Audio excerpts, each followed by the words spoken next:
இந்நாட்களில் தொடர்ந்து பரிசுத்த ஆவியானவரை குறித்த பாடங்களை படித்து கொண்டே வருகிறோம். கர்த்தருடைய பிள்ளைகளே, அவர் விடுதலை கொடுக்கிறவர். இந்த ஆவியும் மாம்சமுத்திற்குரிய வித்தியாசங்கள் என்ன, ஆவியின் சிந்தை ஒரு மனுஷனுக்குள்ள அந்த அந்த அந்த ஸ்பிரிச்சுவல் மைண்ட், அந்த பரிசுத்த ஆவியானவர் கொடுக்கிற அந்த சிந்தை வந்துட்டா எப்படி இருக்கும் என்பதை குறித்து நேற்று பேசினது உங்கள் எல்லாருக்கும் ஆசீர்வாதமாக இருந்தது. ஒருவேளை இதெல்லாம் மிஸ் பண்ணியிருந்தீங்கன்னா டைம் கிடைக்கும்போது யூடியூப்பில் தானே இருக்கும், நீங்கள் கேட்டு பலப்படுங்க. இன்றைக்கு வாசிக்க வேண்டிய வசனம் என்னன்னு கேட்டால், ரோமருக்கு எழுதின நிருபம் 8ஆம் அதிகாரம், ரோமன் சாப்டர் 8 verse 11, 11ஆம் வசனத்தை நாங்கள் வாசிக்கிறோம். நீங்கள் கவனிங்க. அன்றியும் இயேசுவை மரித்தோரிலிருந்து எழுப்பினவருடைய ஆவி, இயேசுவை மரித்தோரிலிருந்து எழுப்பினவருடைய ஆவி உங்களில் வாசமாயிருந்தால், உங்களில் வாசமாயிருந்தால், கிறிஸ்துவை மரித்தோரிலிருந்து எழுப்பினவர், கிறிஸ்துவை மரித்தோரிலிருந்து எழுப்பினவர் உங்களில் வாசமாயிருக்கிற தம்முடைய ஆவியினாலே, வாசமாயிருக்கிற தம்முடைய ஆவியினாலே சாவுக்கு ஏதுவான உங்கள் சரீரங்களையும் உயிர்ப்பிப்பார். சாவுக்கு ஏதுவான உங்கள் சரீரங்கள் எல்லாம் உயிர்ப்பிப்பார். அந்த வசனத்தில் பல சத்தியங்கள் அடங்கி இருக்கிறது. பிரியமானவர்களே, இயேசுவை மரித்தோரிலிருந்து எழுப்பினவருடைய ஆவி, இயேசுவை மரித்தோரிலிருந்து எழுப்பினவருடைய ஆவி உங்களில் வாசமாயிருந்தால், வாசமாயிருந்தால் அந்த இடத்துல ஒரு கேள்விக்குறியை நீங்கள் போடுங்க பார்ப்போம். உங்களில் வாசமாயிருந்தால், எழுப்பினவருடைய ஆவி உங்களில் வாசமாயிருந்தால், என்னில் வாசமாயிருந்தால், கிறிஸ்துவை மரித்தோரிலிருந்து எழுப்பினவர் உங்களில் வாசமாயிருக்கிற தம்முடைய ஆவியினாலே சாவுக்கு எதுவான சரீரங்களை உயிர்ப்பிப்பார். ஆமென். ஆண்டவருக்கு மகிமை உண்டாகட்டும். பரிசுத்த ஆவியின் நிறைவில் ஏராளமான ஆசீர்வாதங்களும் ஏராளமான நன்மைகளையும் கர்த்தர் வைத்திருக்கிறார். இந்த பரிசுத்த ஆவியின் நிறைவு, பரிசுத்த ஆவியின் அபிஷேகத்தில் நிரம்பி ஜெபிக்கிற ஜெபத்தில் நம்ம எல்லாருக்கும் தெரியும், அந்நிய பாஷைகளை பேசுகிறது மட்டும்தான். அல்லாவிட்டால் கர்த்தருடைய பிள்ளைகளை ஆவியின் வரங்கள் அதை பற்றி நமக்கு ஓரளவுக்கு தெரியலாம். ஆனால் இந்த இந்த இந்த சப்ஜெக்டை படிக்க படிக்க படிக்க படிக்க பரிசுத்த ஆவியானவரை குறித்து பாடங்களை நம்ம கற்றுக்கொள்ளணுங்கிற ஒரு எண்ணத்தோடு நீங்கள் பைபிளை படிச்சிங்கன்னா நிறைய விஷயங்களை ஆவியானவர் நமக்கு சொல்லி கொடுப்பார். ஏன் இந்த வேதத்தை, அதாவது படிக்க வேண்டிய விதத்தில் படித்தா அதுக்கும் ஆவியானவருடைய ஒத்தாசை இருந்தால் தான் இந்த வேதத்தில் மறைந்திருக்கிற சத்தியங்கள் எல்லாம் கண்டுபிடிக்க முடியும். இல்லைன்னா நம்ம எழுத்தின்படியாகவே நம்ம வேதத்தை நம்ம படிச்சுக்கிட்டே போவோம். என் அன்பு தேவனுடைய பிள்ளைகளே, ஆவி உயிர்ப்பிக்கிறது என்று வேதம் சொல்லுகிறது. பரிசுத்த ஆவியின் அபிஷேகத்தினுடைய ஒரு விசேஷித்த ஆசீர்வாதம் உயிர்ப்பித்தல். உயிர்ப்பித்தல் அப்படின்னா என்ன அர்த்தம்னா, 2 விதங்களில் உயிர்ப்பிக்கிறது. சாவுக்கு எதுவான சரீரம்தான். ஒரு நாள் இந்த சரீரம் என்னைக்கு இருந்தாலும் முதிர் வயதாகி நம்ம இந்த உலக ஓட்டத்தை எல்லாம் முடித்து ஒரு நாள் இந்த உலக ஓட்டத்தை விட்டு நம்முடைய சரீரத்தை விட்டு ஆவி பிரியும். ஆனால் அதற்கு நடுவில் தேவனுடைய பிள்ளைகளை, நம்முடைய உள்ளான மனுஷனை தேவன் உயிர்ப்பிக்க விரும்புகிறார். உள்ளான மனுஷனை கர்த்தர் உயிர்ப்பிக்க விரும்புகிறார். இங்கே பாருங்க, அந்த எழுப்பினவருடைய ஆவி நமக்குள்ளே வாசமாயிருந்தார். மரித்தோரிலிருந்து எழுப்பினவர் உங்களில் வாசமாயிருக்கிற தம்முடைய ஆவியினால எப்படிப்பட்ட ஒரு காரியங்கள், சாவுக்கு ஏதுவான சரீரமாக இருந்தாலும் ஆண்டவர் உங்களை உயிர்ப்பிப்பார். பரிசுத்த ஆவியானவருடைய விசேஷித்த ஒரு தன்மை என்னன்னா, உயிர்ப்பிக்கிற தன்மை. உயிர்ப்பிக்கிற தன்மை. உங்களால் ஜெபிக்க முடியல, கைத்தட்டி பாட முடியல, ஏன்னா அவ்வளோ ஒரு மன அழுத்தத்தில் நீங்கள் அப்படியே உட்கார்ந்துருக்கிறீங்களா? வாழ்க்கை இப்படி முறிஞ்சு போயிடுச்சு, நான் எதிர்பார்த்த ஆசீர்வாதம் எனக்கு கிடைக்கல, வேலை எனக்கு இல்லாமல் போயிட்டு, ஒரு டிப்ரெஷன். இந்த டிப்ரெஷன் என்ற வார்த்தையை நான் 20 ஆண்டுகளுக்கு முன்பு வெளிநாட்டில் தான் அது அதிகமாக கேட்பேன். வெளிநாடுகளில் இருக்கிறது தான் அந்த டிப்ரெஷன் வேர்டை பயன்படுத்துவாங்க. ஆனால் இப்போ பார்த்தீங்கன்னா கொரோனா காலத்துக்கு பிறகு நிறைய நம்முடைய இந்தியாவில் இந்த டிப்ரெஷனில் பாதிக்கப்படுகிற சகோதர சகோதரிகள், பெரியவங்க மட்டும் இல்லாமல் இளைஞர்கள், இளம் வாலிபர்கள் கூட, வாலிப பிள்ளைகள் கூட இந்த டிப்ரெஷனுக்குள்ளே போயிருக்கிறத பார்க்க முடியுது. மன விருப்பங்கள் நிறைவேற்றப்படலை, அவங்கள சந்தோஷமாக இருக்க முடியலை, அவங்களுடைய காரியங்களை செய்ய முடியலன்னொன்னே சில காரியங்கள் வீட்டில் கட்டுப்பாடு, உடனே அவங்களுக்குள்ள ஒரு மனநிலைமை பாதிக்கப்பட்டு விடுகிறது. அப்போ தேவனுடைய பிள்ளைகளை, இந்த டிப்ரெஷன் அல்லது மன அழுத்தம் ஒரு மனிதனை முடங்கி மூலையில் வைத்து விடுகிறது. நிறைய பேர் வாழ்க்கையே வீணாய் போய் விடுகிறது. ஆனால் இந்த செய்தியை கேட்டுக்கொண்டிருக்கிற யாராவது இந்த டிப்ரெஷனுக்குள்ள டெய்லி டேப்லெட்ஸை போடணும், அப்போ தான் தூக்கம் வரும், தூங்க முடியும், 8 hours தூங்கினா தான் அந்த சரீரம் நல்லா இருக்கும்னு சொல்லி மருத்துவ ஆலோசனைகளை கொடுத்து நிறைய பேர் கஷ்டப்பட்டு பலவிதமான இந்த மெடிசன்லேயே வாழ்ந்துட்டு இருக்கிறாங்க. ரொம்ப அவங்களால நிறைய வேலைகளை எழும்பி ஓடியாடி செய்ய முடியாததுனால சரீரம் ஒரு சரியான ஸ்டேபிளாக இல்லாமல் ஆகிரும். அப்போ அவங்களுக்குள்ள பலவிதமான பக்க விளைவுகள் ஏற்படுகிறதுக்கு வாய்ப்பு இருக்கிறது. ஆனால் இன்றைக்கு ஆண்டவர் நமக்கு சொல்லி கொடுக்கிற சத்தியம் என்னன்னு கேட்டால், அவர் உயிர்ப்பிக்கிற ஆவியானவர். ஆமென். உயிர்ப்பிக்கிற ஆவியானவர். கர்த்தருடைய நாமத்தினால நான் உங்களுக்கு சொல்கிறேன், எனக்கு அன்பான தேவனுடைய பிள்ளைகளை, இயேசு இந்த பூமியில் வாழ்ந்த நாட்களில் அப்போஸ்தலர் 10ஆம் அதிகாரம் 38ஆம் வசனத்தை நீங்கள் பார்த்தீங்க என்றால், ஆக்ட்ஸ் சாப்டர் 10 verse 38ல என்ன சொல்லப்பட்டிருக்கிறது என்றால் வாசிக்கலாம். நசரேனாகிய இயேசுவை தேவன் பரிசுத்தாவினாலும் வல்லமையினாலும் அபிஷேகம் பண்ணினார். தேவன் அவருடனே கூட அவரோடு கூட இருந்தபடியினால் அவர் நன்மை செய்கிறவராயும் பிசாசின் வல்லமையில் அகப்பட்ட யாவரையும் குணமாக்குகிறவராயும்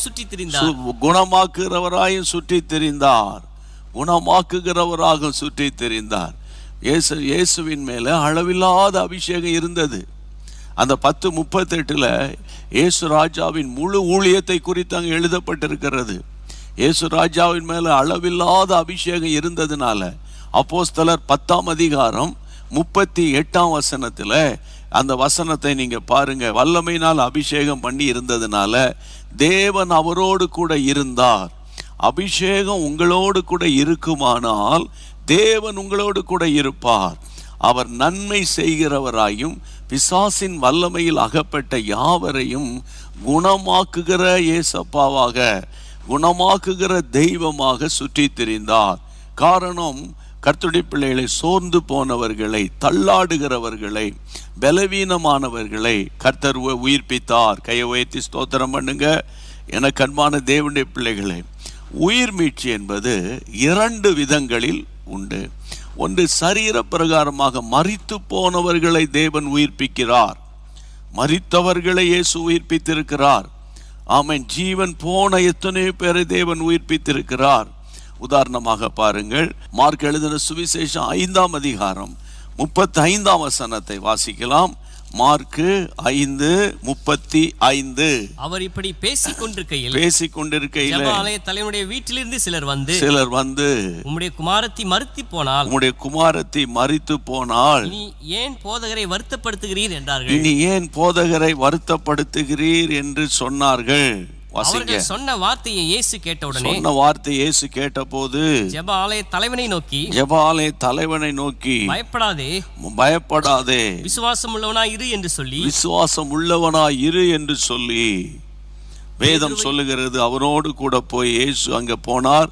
39ஆம் வசனத்தை பாருங்கள். 39 உள்ளே பிரவேசித்து, நீங்கள் சந்தடி பண்ணி அழுகிறது என்ன? சந்தடி பண்ணி சத்தம் போட்டு அழுகிறது என்ன? பிள்ளை மரிக்கவில்லை, நித்திரையா இருக்கிறாள். கையை வைத்து அல்லேலூயா சொல்லுங்க.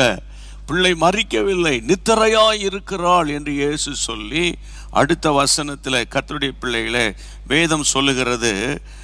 41ஆம் வசனம், பிள்ளையின் கையை பிடித்து தலை தாகுமி என்று சொன்னார். சிறு பெண்ணை எழுந்திரு என்று உனக்கு சொல்லுகிறேன் என்று அர்த்தம். அந்த பிள்ளை உடனே எழுந்தது. அது 12 வயது உள்ளதா இருந்தது என்று வேதம் தெளிவாக சொல்லுகிறது. சாவுக்கு ஏதுவான சரீரங்களை உயிர்ப்பிக்கிறவர். இன்றைக்கு என்னென்ன பலவீனத்தோடு நீங்க இருக்கிறீங்க, என்னென்ன சரீரத்தில் பலவீனம், சரீரத்தில் உள்ள உள் உறுப்புகளில், லங்ஸ்லையா, ஹார்ட்லையா, அல்லது கண் பார்வைக்கு போகிற கண் பார்வை நரம்புகளில், அந்த ஆப்டிக் நர்வில் உங்களுக்கு ஏதாகிலும் பலவீனமா, அல்லது தலையில் ஏதாகிலும் டியூமர்ஸ் வளர்ந்திருக்கிறது என்று வேதனையோடு இருக்கிறீர்களா, அல்லது உங்கள் சரீரத்தில் கேன்சர் வியாதி தாக்கி இருக்கிறது என்று மருத்துவர்கள் சொல்லி இருக்கிறாங்களா, அல்லது தேவனுடைய பிள்ளைகளே, அல்லது வேறு ஏதாகிலும் நாள்பட்ட வியாதியா, டயபிட்டிஸ், ஹைப்பர் டென்ஷன், இது தைராய்டு போன்ற பலவீனங்களில் நீங்கள் நீண்ட காலமாக அது நிமித்தம் வருகிற சரீர உபாதைகளால் நீங்கள் பலவீனப்பட்டு கொண்டிருக்கிறீர்களா? உங்களை பலப்படுத்த ஒரு தெய்வம் இருக்கிறார். உங்களை பலப்படுத்த, உங்களை உயிர்ப்பிக்க ஒரு தெய்வம் இருக்கிறார். பிரியமானவர்களே, அவர் தான் ஆண்டவராகிய இயேசு கிறிஸ்து. கைகளை உயர்த்தி ஆண்டவரை ஸ்தோத்திரம் பண்ணுங்க. உங்கள் பலவீனங்களுக்காக அவர் வந்து சிலுவையில் தம்முடைய இரத்தத்தை சிந்தினார். அதை தானே நம்ம வேதத்தில் வாசிக்கிறோம். ஏசாயா 53ஆம் அதிகாரம் 5ஆம் வசனத்தில் நம்ம என்ன வாசிக்கிறோம்? The book of Isaiah 53 verse 5ல தெளிவாய் சொல்லப்பட்டிருக்கிறது. அந்த வசனத்தை வாசிக்கலாமா தயவு செய்து? நம்முடைய மீறுதல்கள் நிமித்தம் அவர் காயப்பட்டார். மீறுகளின் நிமித்தம் காயப்பட்டார். நம்முடைய அக்கிரமங்கள் நிமித்தம் அவர் நொறுக்கப்பட்டார். நம்முடைய அக்கிரமங்களினால் அவர் நொறுக்கப்பட்டார். நமக்கு சமாதானத்தை உண்டு பண்ணும் ஆக்கினை, சமாதானத்தை உண்டு பண்ணும் ஆக்கினை அவர் மேல் வந்தது. அவர் மேல் வந்தது. அவருடைய தழும்புகளால் குணமாகிறோம். அவருடைய தழும்புகளால் நாம் குணமாகிறோம். கர்த்தருடைய பிள்ளைகளே, அவருடைய தழும்புள்ள கரம் நம்மை குணமாக்கும். அந்த சிலுவையில் ஏன் தழும்புள்ள கரம்? அந்த தழும்பு காயப்பட்ட, அந்த குத்தப்பட்ட அந்த கைகளின் வழியாக ஆமென் வந்த அந்த இரத்தம் வடிந்த அந்த தழும்புகள் நிறைந்த கரம் உங்களை சுகமாக்கும். இன்னைக்கு பார்த்தீங்கன்னா ஒரு கூட்டம் மக்கள், கர்த்தருடைய பிள்ளைகள் ஆஸ்பத்திரிக்கு போனால் ஏதாயிலும் மருத்துவர் சொல்லிடுவாங்களோ, இந்த பரிசோதனை பண்ணால், பிளட் டெஸ்ட் எடுத்தா, ஸ்கேன் பண்ணால் ஏதாவது அப்படி இருக்கு இப்படி இருக்குன்னு சொல்லிடுவாங்களோ என்று பயந்துட்டு ஒரு கூட்ட மக்கள் போவது இல்லை. இன்னொரு கூட்ட மக்கள், எந்த ஆஸ்பத்திரிக்கு நான் போவது, எங்கே போனால் எனக்கு சரியானபடி சிகிச்சை அளிப்பார்கள் என்று. இன்னொரு பக்கம் பார்த்தீங்கன்னா, ஐயோ ஆஸ்பத்திரிக்கு போகணும், ஆனால் என்னை கூட்டிகிட்டு போகிறதுக்கு யாரும் கிடையாது, என்னை அழைத்து செல்றதுக்கு என்னுடைய பிள்ளைகளெல்லாம் இங்கே இல்லை, பிள்ளைகளெல்லாம் வெளிநாட்டில் வேலையில் இருக்கிறாங்க, நானும் என் ஒய்ஃப் மட்டும்தான் தனியாக இருக்கிறோம், அதனால் நாளைக்கு போகலாமா அல்லது 2 நாள் கழித்து போகலாமா அப்படின்னு யோசிக்கிறோம். இன்னொரு கூட்டம் மக்கள் இருக்கிறாங்க, எந்த ஆஸ்பத்திரிக்கு போவதற்கு எங்களுக்கு வழி கிடையாதுயா, எங்களுக்கு பணம் கிடையாதுயா, அரசாங்க ஆஸ்பத்திரிக்கு போனாலும் எனக்கு ட்ராவல் பண்ண முடியாது, எவ்வளோ நாள் இருக்கிறேன்னா இருந்துட்டு போயிடுறேன் அப்படி சொல்லக்கூடிய மக்கள் நம்முடைய நாட்டில் பல கோடி மக்கள் இருக்கிறாங்க. ஆனால் ஒன்று உங்களுக்கு நான் சொல்லுகிறேன், ஆமென், இயேசு கிறிஸ்துவினுடைய இரத்தத்தின் வல்லமை, அவருடைய இரத்தத்தின் வல்லமை இருக்கிறது அல்லவா, அந்த இரத்தத்தின் வல்லமைக்கு அந்த இரத்தத்தின் வல்லமையில ஒரு பலத்த அற்புதம் உண்டு. அது என்னவென்றால், சாவுக்கு ஏதுவான சரீரங்களை உயிர்ப்பிக்கிற இயேசு. ஆமென், உயிர்ப்பிக்கிற இயேசு. அப்போ இந்த நாட்களில் நீங்கள் எதை குறித்தும் கலங்காமல் பயப்படாமல், ஏசப்பா என் வியாதிகளை உங்களுடைய கரத்தில் நான் ஒப்பு கொடுத்து ஜெபிக்கிறேன். ஆமாண்டவரே, எந்த மனுஷனுடைய ஆதரவு இல்லாமல் இருந்தாலும், எந்த மனுஷனுடைய ஆண்டவரே ஒத்தாசை எனக்கு இல்லாமல் இருந்தாலோ, நீர் என்னை குணமாக்குவீர், நீர் என்னை சுகமாக்குவீர், நிச்சயமாக எனக்கு ஒரு பதில் வரும், என்னுடைய வியாதியை நீர் மாற்றுவீர், நீட்ட முடியாத கைகளை நான் நீட்டுவேன், மடக்க முடியாத என் காலை நான் மடக்குவேன், குனிய முடியாதபடி இருக்கிற என்னுடைய முதுகு எலும்பில் இருக்கிற பலவீனத்தை நீங்கள் மாற்றி போடுவீங்க. அது எந்த பிளட் கேன்சராக இருந்தாலும் எனக்கு சுகத்தை கொடுக்கிற தேவன் என்னோடு கூட இருக்கிறீங்கப்பா அப்படின்னு சொல்லி எல்லாம் ஜெபம் பண்ணிடலாமா? ஒரு நிமிஷம் உங்கள் பலவீனமான இடத்துல உங்கள் கைகளை வைங்க, பலவீனமான இடத்துல உங்களுக்கு கைகளை வைங்க. இயேசு உங்களுக்கு சுகத்தை கொடுப்பார், இயேசு உங்களுக்கு அற்புதம் செய்வார். இன்றைக்கு அவர் ஜீவிக்கிறார். ஆமென், ஆமென், ஆமென். தகப்பனே, இப்பொழுது அவரவர் தங்கள் தங்கள் இடங்களில் தங்கள் வலது கரத்தை வைத்திருக்கிறார்கள். அப்பா, நான் வந்து உன்னை குணமாக்குவேன். அன்றைக்கு சொன்னீரே ஏசப்பா, உமக்கு ஸ்தோத்திர ஆண்டவரே, ஸ்தோத்திரம் ஆண்டவரே. பயப்படாதே, விசுவாசம் உள்ளவனாயிரு, விசுவாசம் உள்ளவனாயிரு.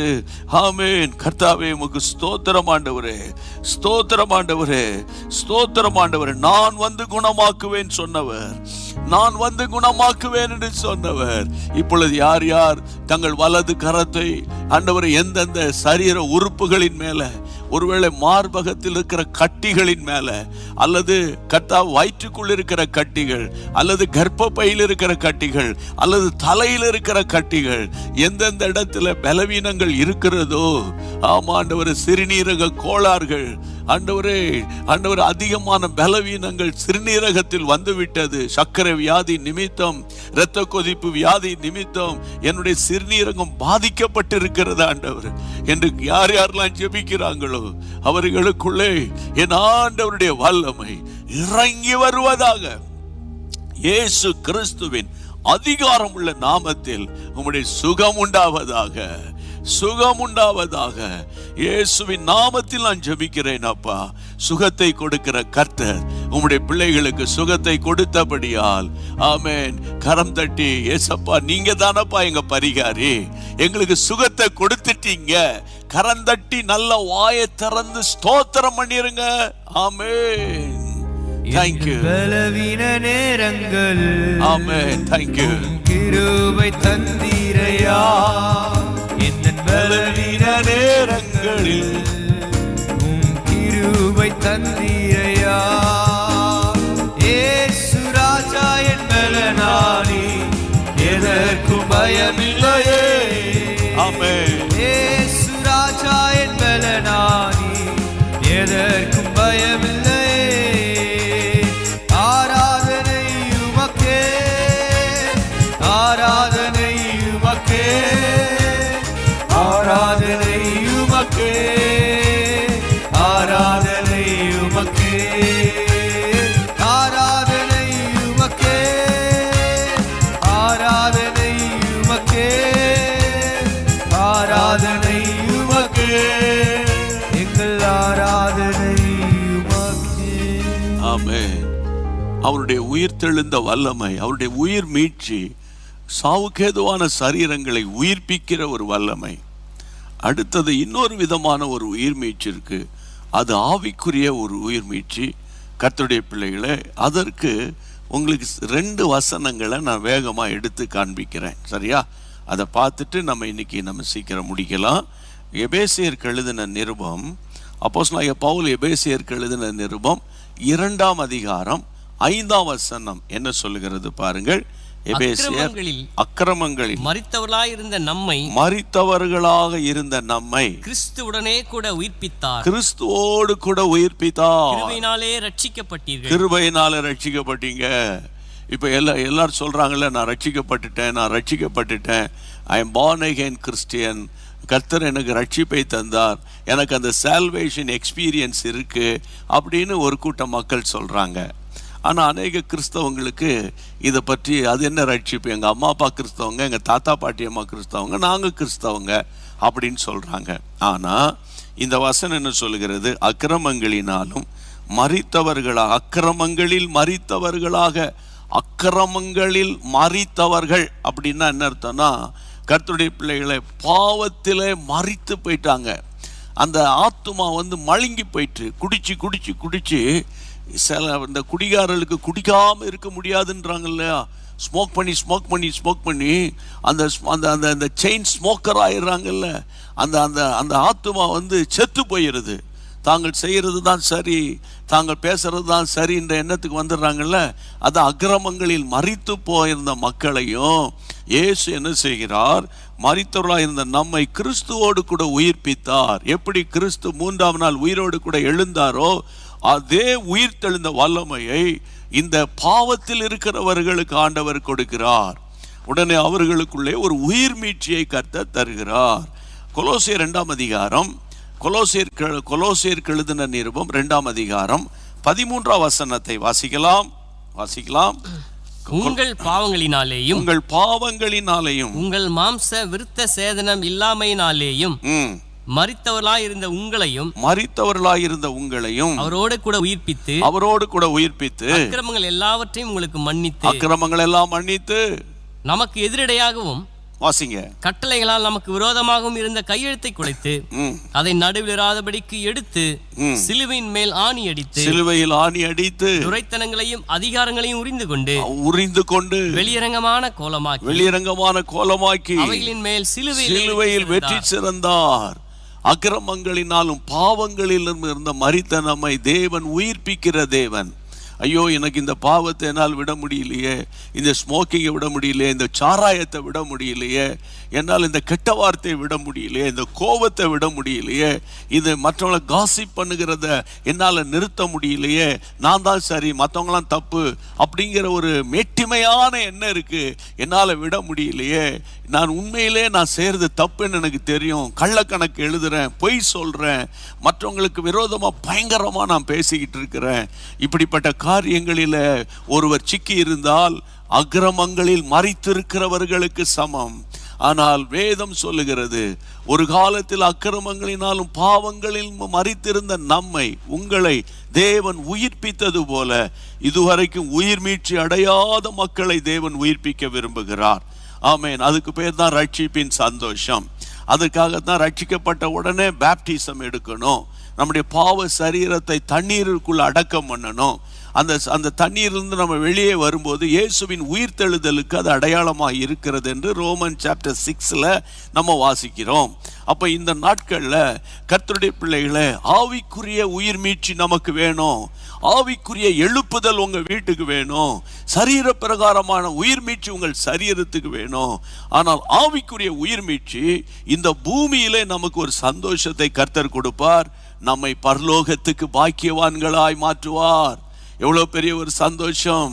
சரீரம் உயிர் மீட்சி அடைந்து சரீரம் திடகாத்திரமாக இருந்து நல்ல எக்ஸசைஸ் பண்ணி நல்ல சரீரத்தை ஃபிட்டாக வைத்திருந்தாலும் ஆத்துமா அறிவில்லாமல் இருப்பது நல்லதல்ல, இல்லையா? மதிகேடனே, நீ எல்லாவற்றையும் சேர்த்து வைத்திருந்தாலும் இன்றைக்கு இரவிலே உன் ஆத்துமாவை விட்டு உன் ஜீவன் போய்விட்டால் உன் ஆத்துமாவினுடைய நிலைமை என்னாகும் என்று ஆண்டவர் சொன்னார் இல்லையா? ரட்சிப்புக்காக ஜெபிக்கலாமா எல்லாரும்? ஒருவேளை என்னுடைய செய்தியை கேட்டுக்கொண்டிருக்கிற சகோதர சகோதரிகளில் யாராவது இதுவரைக்கும் பரிபூரணமான ரட்சிப்புக்கு வராவிட்டால், அந்த ரட்சிப்புக்கு அடையாளமாக மூழ்கி ஸ்நானம் எடுக்காவிட்டால், இன்றைக்கு இயேசுவே இந்த சத்தத்துக்கு நான் செவி கொடுக்கிறேன் என்று சொல்லுங்கள்.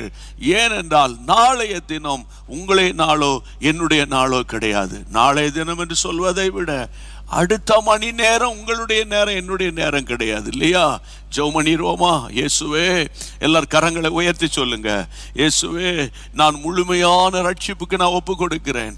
பழைய பாவங்கள் இருந்து நான் வெளியே வர வேண்டும், அக்கிரமங்கள் இருந்து நான் வெளியே வர வேண்டும், மற்றவங்களுக்கு விரோதமாய் பொய் சாட்சி சொல்லியிருக்கிறேன், பயங்கரமான கெட்ட வார்த்தைகளை பேசியிருக்கிறேன், பயங்கரமான பலவிதமான பாவங்களுக்கு நான் அடிமையாக இருக்கிறேன். எனக்கு ஒரு உயிர் மீட்சி வேணும் ஏசப்பா, எனக்கு ஒரு ரட்சிப்பு வேணும் ஏசப்பா, எனக்கு உங்களால தான் முடியும் ஆண்டவரே. இயேசுவின் நாமத்தை நான் ஜெபிக்கிறேன் அப்பா, இது உமக்கு லேசான காரியம் ஆண்டவரே.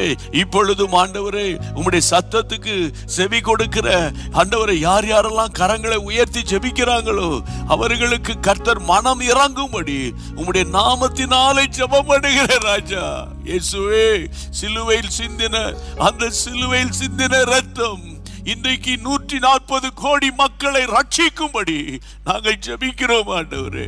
யாராவது இப்பொழுது இயேசுவே என்னை ரட்சியும், இயேசுவே இரத்தத்தால் கழுவோ, இயேசுவே என்னை மன்னியோ என்று யாராவது சொல்லிக் கொண்டிருந்தால் அவர்களை நீர் கழுவி கொண்டே இருக்கிறீர், அவர்களை மன்னிக்கிறீர், அவர்களை பூரண ரட்சிப்புக்குள்ளே நீர் கொண்டு வருகிறீர் அப்பா. உமக்கு கோடி ஸ்தோத்திரங்கள், உமக்கு கோடி ஸ்தோத்திரங்கள், உமக்கு கோடி ஸ்தோத்திரங்கள். கர்த்தருக்கு மகிமை உண்டாகட்டும். பிரியமானவர்களே, உங்கள் ஜெபத்தை கர்த்தர் கேட்டுட்டார், உங்கள் ஜெபத்துக்கு கர்த்தர் பதில் கொடுத்துட்டார். இன்று முதல் பாருங்கள், உங்களை அறியாத ஒரு தைரியம், அறியாத ஒரு சந்தோஷம் வந்துடும். ஆனால் ஒன்று, மனம் திரும்புதலுக்கேற்ற ஞான ஸ்நானம் எடுக்காமல் இருந்தீங்கன்னா கட்டாயம் நீங்கள் பேப்டிசம் எடுக்கணும், சரியா? அதுக்கு ஒருவேளை எனக்கு எங்கே எடுக்கணும் எப்படி என்னன்னு தெரியலன்னா நீங்கள் எங்களை காண்டாக்ட் பண்ணுங்கள். 9841252836 நம்பர் தான் இருக்குல்ல ஸ்க்ரீனில். நீங்கள் காண்டாக்ட் பண்ணுங்கள். நாங்கள் அதற்கு வேண்டிய உதவிகளை கர்த்தருக்கு சித்தமான நாங்கள் உங்களுக்கு செய்வோம். நீங்கள் கர்த்தருடைய வருகையில் காணப்படணும். கர்த்தருடைய வருகையில் நீங்கள் காணப்படணுங்கிறதுக்காகத்தான் ராத்திரி பகலும் போராடுறோம். உங்கள் ஆத்தும மீட்புக்காகத்தான் நாங்கள் போராடிக்கிட்டு இருக்கிறோம். அதனால கர்த்தரால் நீங்கள் ஆசீர்வதிக்கப்படுவீர்கள். சரியா? ஆண்டவருடைய நாமம் மகிமைப்படட்டும். இம்மட்டும் உதவி செய்த கர்த்தர் இனிமேலும் நம்மை நடத்துவாராக. அதுக்கப்புறம் ஜீசஸ் மீட்ஸ் மினிஸ்ட்ரிக்காக, எங்கள் குடும்பங்களுக்காக, உடன் ஊழியர்களுக்காக, வொர்ஷிப் டீம், மீடியா டீமுக்காக நீங்கள் கர்த்தரை ஸ்தோத்திரம் பண்ணணும். எல்லாரும் சேர்ந்து சொல்லுவோம். என் ஆத்துமாவே கர்த்தரை ஸ்தோத்திரி, என் முழு உள்ளமே அவருடைய பரிசுத்த நாமத்தை ஸ்தோத்திரி, என் ஆத்துமாவே கர்த்தரை ஸ்தோத்திரி, கர்த்தர் செய்த சகல உபகாரங்களை மறவாதே. ஆமென். ஹல்லேலூயா.